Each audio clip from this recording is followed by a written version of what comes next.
Voilà, aujourd'hui nous allons parler de l'importance d'un autre principe de vie, le respect pour la propriété d'autrui.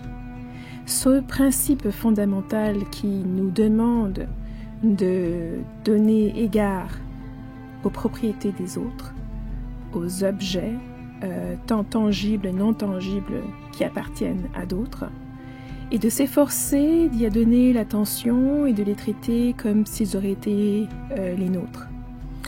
On peut simplement ou facilement se rappeler de la dernière fois où quelqu'un nous a prêté un objet, quelle que soit la valeur de cet objet-là, d'un crayon à mine pour finir une phrase ou écrire quelque chose à la va-vite, ou alors d'une voiture, ou même parfois location d'une maison, ou un bien qui aurait beaucoup plus de valeur monétaire, qui peut-être aussi demanderait beaucoup plus d'énergie et d'attention afin d'être créé.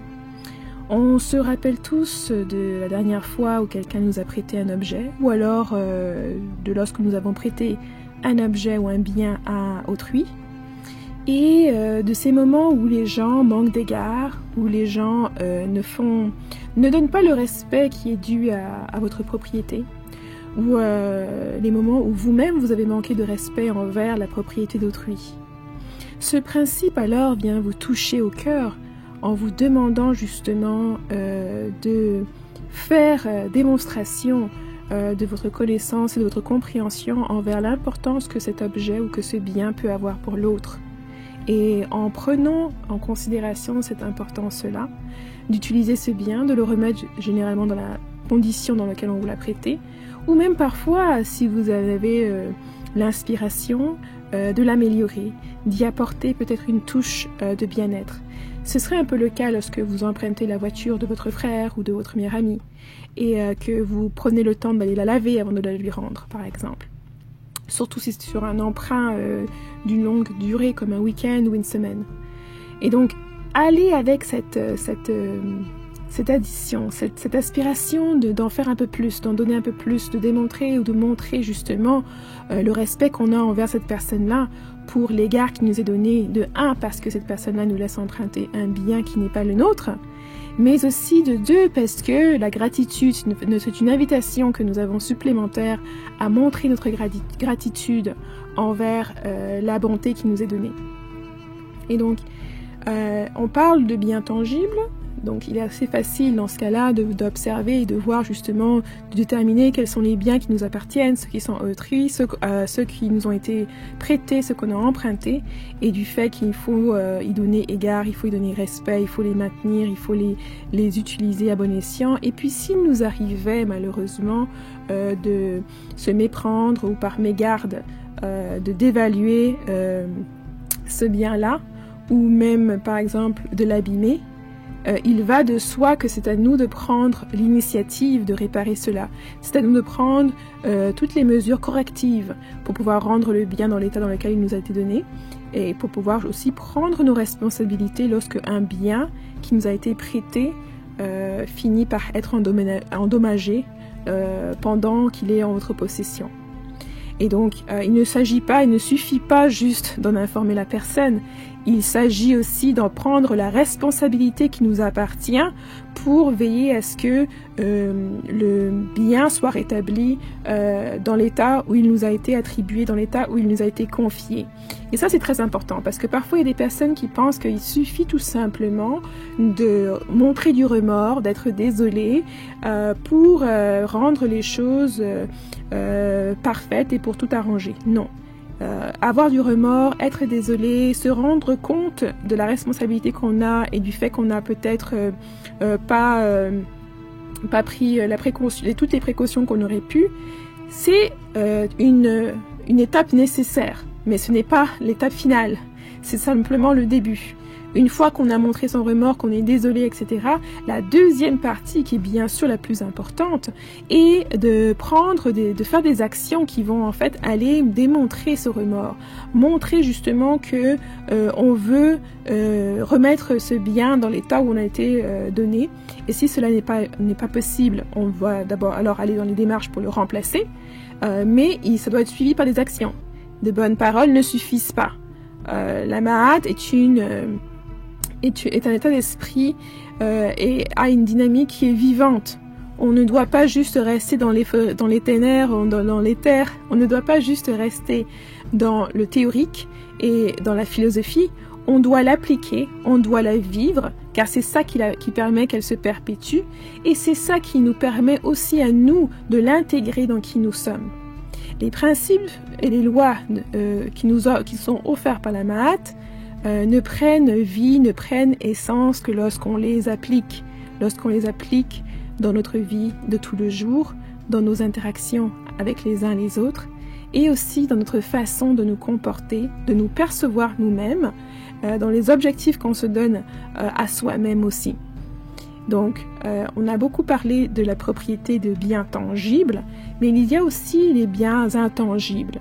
Le respect qu'on doit avoir, par exemple, pour l'idée d'un ami, de l'idée d'une connaissance. Une personne vient partager ses idées avec vous, vous devez avoir le respect de respecter ces idées-là. Donc là, on pourrait justement parler du vol intellectuel. On voit quelque chose qui a été fait par quelqu'un d'autre, on se l'approprie, on y met son nom dessus et on se fait passer pour le créateur alors qu'on ne l'est pas. Il faut avoir aussi ce sens de soi-même. Le vol, que ce soit d'un bien matériel ou d'un bien intellectuel, mental, psychologique ou même voire spirituel, est condamnable. Est condamnable de mille et une façons. Mais la façon la plus condamnable, c'est que ça va se répercuter sur vous. Nous connaissons aussi les lois du karma, dont on en viendra un peu plus loin dans un autre principe. Mais il s'agit tout simplement ici de prendre ses responsabilités vis-à-vis de la position qu'on a par rapport à quelqu'un d'autre. Quand quelqu'un partage une idée, une pensée, une émotion, ce sont des biens intellectuels, des biens spirituels, des biens émotionnels de cette personne-là qui ne sont pas à partager avec d'autres sans son accord. Quand vous êtes amené à être un confident de quelqu'un d'autre, à partager des secrets, vous devez respecter cette propriété qui ne vous appartient pas, vous devez respecter ces idées qui ne vous appartiennent pas et prendre la responsabilité qui vient avec. Et bien sûr, vous avez toujours le choix justement de ne pas vouloir prendre cette responsabilité-là, de ne pas justement écoper de cette responsabilité-là, tout simplement en ne voulant pas justement recevoir ces idées, en ne voulant pas recevoir les biens d'autrui chez vous, etc., etc.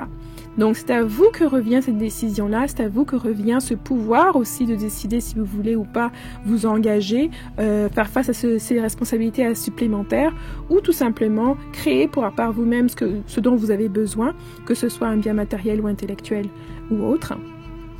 Et finalement, on doit toucher, bien qu'il y ait un autre principe tout à fait séparé pour ça, qui va aller en beaucoup plus de détails. Il s'agit aussi là de respecter la propriété des autres et ce qui appartient aux autres. Donc, ça veut dire que quand vous voyez des personnes qui sont en couple, de respecter ça. De la même chose, si vous voyez des meilleurs amis ensemble, c'est de respecter ça aussi. Vous n'avez pas à essayer de faire des combines pour les séparer ou des combines pour essayer de les diviser les gens, etc. Ça va rentrer dans ce principe de la Ma'at. Il faut l'appliquer dans toutes les facettes de votre vie pour vraiment en tirer tous les bénéfices et pour vraiment pouvoir l'intégrer dans qui vous êtes.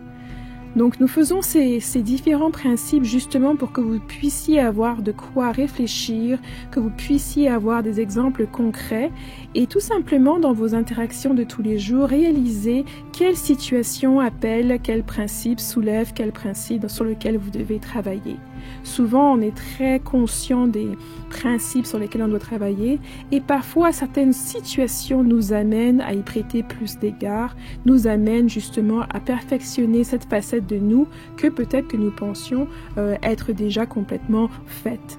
Mais la Ma'at, ainsi que chacun de ces principes, est quelque chose qui se vit. Ce n'est pas quelque chose que l'on répète à ses amis, que l'on répète sur Internet, c'est quelque chose que l'on vit individuellement, au jour le jour.